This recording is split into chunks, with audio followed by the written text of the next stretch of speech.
We're going to turn to Dr. Jen Ashton now, and you all have been asking your questions. She has some answers as usual for us. First question, Dr. Jen, if someone tests positive for COVID-19 after he gets the first dose of the vaccine, when can he then safely get his second dose? Okay, very important question, and we are seeing this happen a lot because remember, of the 30 million or so people who have received a vaccine, some of them could very likely be asymptomatic with COVID-19 and just not know it. We're not testing people before we vaccinate them. So no official guidelines to answer this question yet, but we've heard two things that we can connect the dots on. Number one, if you have had COVID, Dr. Fauci is recommending waiting about 90 days before you go for your vaccine. That's generally assumed to be the first dose. If you get COVID in between, as long as you're not within that 10-day isolation window, most public health officials are encouraging people to keep that second appointment and stay on that regimen because that is what has been studied.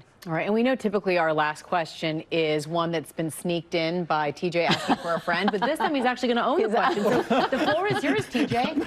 This was a question. Go ahead. You're so right about that, too. A question from the Moderna CEO who talked about the South African variant that so many are concerned about. Does the vaccine work against it?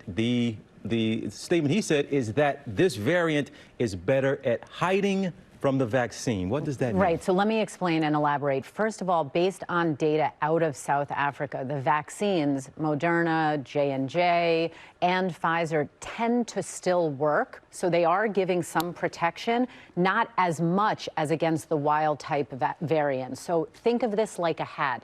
If it doesn't fit your head exactly, you can still put it on, but it might not stay on. It might not give you the same fit as something that is actually measured for your head. Similar. So we have to keep an eye on these variants. That was a good way of putting it. I understand exactly what you're talking about. I'm so glad. All right. You can continue to submit your questions, as I do, to Dr. Jen on her Instagram at Dr. J. Ashton.